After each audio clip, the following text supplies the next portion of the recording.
Alors, exercice J, remettre dans l'ordre les étapes d'un plan de construction. Il y a une petite méthode infaillible pour réaliser ce genre de petit travail et ils aiment beaucoup. Donc ça, c'est sûr que vous en aurez un à l'interro et ils aiment bien aussi mettre ça au scindé, donc l'examen que vous aurez en fin de deuxième. Alors, pour construire ces deux dessins, on a suivi les programmes de construction. Les voici dans le désordre. À toi de remettre les étapes dans l'ordre pour effectuer ces constructions. Tout simplement, ce qu'il faut se dire, c'est que si je vous donnais une page blanche, donc par exemple, je vais faire une forme ici, toute blanche, voilà, hop, et que je vous demandais de tracer, est-ce que vous pourriez le faire? Je vais juste m'arranger pour qu'on voit un tout petit peu le plan derrière. Et on peut réfléchir comme ça.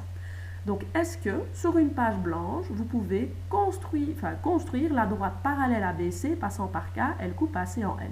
Vous avez du blanc, vous n'avez rien tracé, on est bien d'accord qu'on ne sait rien faire avec cette étape-là. Est-ce que je peux construire la hauteur AH du triangle ABC? Ben non, je suis sur une page blanche, je n'ai même pas de triangle, donc je ne sais pas faire cette étape-là. Est-ce que je peux tracer HL? Ben non, je n'ai pas le point H, je n'ai pas le point L, je ne peux pas tracer HL. Est-ce que je peux construire la perpendiculaire à AB passant par H? Elle coupe AB en K. Je n'ai pas de AB, je n'ai pas de H, je n'ai pas de K, je ne sais rien faire. Est-ce que sur une page blanche, je peux commencer par tracer un triangle quelconque ABC? Ah ben ça oui, évidemment. Donc qu'est-ce que je vais faire? Je vais commencer par, ici, tracer un triangle quelconque ABC. Et donc, moi, je vais refaire très rapidement sur le côté les constructions. Donc voilà, je trace le triangle ABC. Ça, je peux le faire. Donc, c'est comme si je partais d'une page blanche. Donc, c'est bon. Alors, je reprends. Est-ce que je peux construire la parallèle à BC passant par K? Ben non, je n'ai pas le point K. Pour le moment, je n'ai que le point A, le point B, le point C. Et je vais même plutôt faire ça avec un fluo, comme ça on voit ce qu'on a repassé. Donc ici, hop, entrée fin, voilà. Pour le moment, je n'ai que le triangle ABC et le point C, le point A, le point B. Je n'ai pas le point K, je ne peux pas. Est-ce que je peux construire la hauteur AA du triangle ABC? Ah ben oui, ça je peux faire. Tracer la hauteur d'un triangle, je peux tout simplement passer par A, une hauteur est perpendiculaire, et donc j'ai jusque H, ça je peux le faire. Voilà. Donc là, je peux tracer la hauteur AH, donc on va dire que c'est mon étape numéro 2. On reprend. Est-ce que j'ai encore le point K? Non, je ne l'ai pas encore. Donc, je ne peux pas faire cette étape-là parce qu'il me faut le point K pour pouvoir le faire. Est-ce que je peux tracer HL? Ben non, je ne peux pas. Je n'ai pas encore fait le point L. Donc, on passe. Est-ce que je peux construire la perpendiculaire à AB passant par H? Elle coupe AB en K. Ben ça, je peux le faire. Donc, enfin, je vais pouvoir tracer cette perpendiculaire à AB passant par H et on sait que là, j'ai le point K. Donc, ceci, ça va être mon étape numéro 3.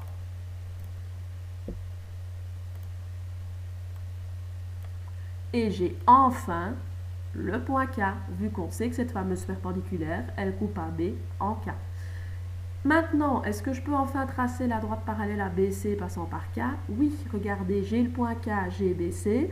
Je peux tracer cette fameuse parallèle, ici, qui va couper, on nous dit AC en L. Donc, je peux enfin faire ceci. C'est l'étape 4. Et pour terminer, qu'est-ce qu'il me reste à faire? Tracer HL. C'est l'étape 5. Donc, il suffit de repasser en fluo au fur et à mesure ce que vous pouvez tracer. Moi, c'est comme ça que je fonctionne et ça marche assez bien. Donc, on va faire l'exercice suivant. Avec la même étape en utilisant nos fameux fluos, je crois que je n'ai même pas besoin de partir de ma page blanche. Je peux tout simplement repasser au fluo ce que je peux faire. Est-ce que vous imaginez pour commencer que vous n'avez rien tracé, donc que vous avez votre fameuse, comme je viens de dire, page blanche? Est-ce que vous pourriez commencer par Z, trace la droite parallèle? Ben non, je n'ai pas le point Z, je n'ai pas assez, j'ai rien du tout. Ce qu'il faut évidemment faire pour commencer ce dessin-là, je pense qu'on est tous d'accord, c'est tout simplement tracer un parallélogramme. A, B, C, D, ça sur une page blanche, vous pouvez tracer un parallélogramme sans souci et nommer les sommets A, B, C, D. Donc c'est parti, on va tracer notre parallélogramme AB, CD. Donc j'ai le point A, j'ai le point B, j'ai le point C, j'ai le point D. Donc ceci, c'est bon. On continue par Z. Je n'ai pas encore le point Z, je passe cette étape-là. Alors, est-ce que la droite N coupe DC en Z? Ben non, je n'ai pas de droite N, je ne saurais pas dire qu'elle coupe en Z. Je passe. Par X, je n'ai pas de X, je passe. A marque un point X sur AB. Ben ça, je peux le faire. Au pif, je vais marquer un point X sur AB. Je peux le faire, mon point X. Donc là, c'est la deuxième étape. On continue et je recommence. Est-ce que je peux tracer par Z? Non, je n'ai pas encore le point Z. Est-ce que j'ai la droite N? Non, je ne l'ai pas encore.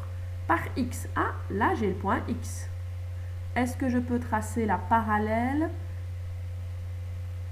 M à la diagonale AC? Ben, la diagonale, on l'a de base, vu que c'est on peut tracer la diagonale. Et je peux effectivement, enfin, tracer ma droite M par le point X. Ça, c'est bon. Donc, je vais dire que c'est la troisième étape, vu que je peux tracer ma droite M qui passe par le point X, vu que j'ai le point X. Et j'ai aussi la diagonale, évidemment. Donc, ici, c'est bon.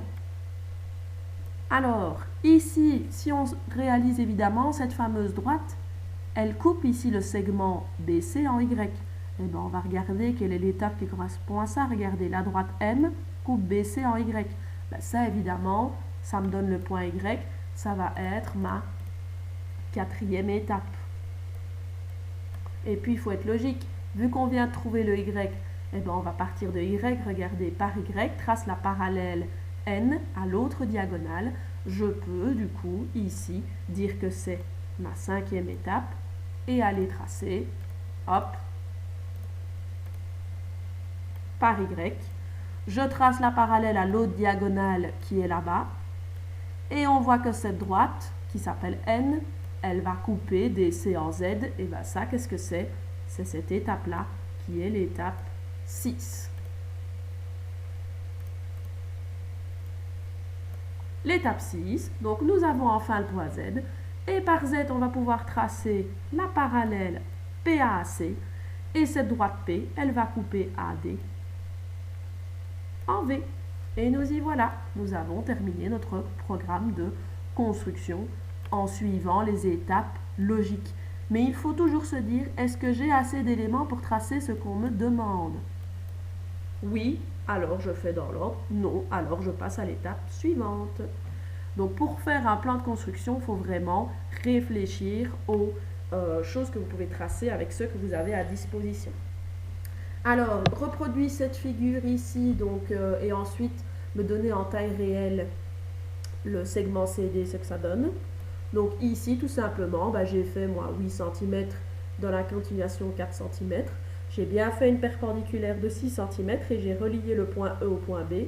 Et là, comme on me dit que c'est un segment perpendiculaire, j'ai fait une perpendiculaire à cette droite-là. J'ai fait une perpendiculaire au point C. Et donc, à l'intersection là-bas, qu'est-ce qu'on trouve? Évidemment, on trouve le point D. Et donc, en mesurant, si vous avez été bien précis, que vous avez bien mis 8 cm, 4 cm, 6 cm et bien fait des perpendiculaires au bon endroit, vous trouverez que DC, c'est 5,3. La dernière partie du chapitre dans la vidéo suivante.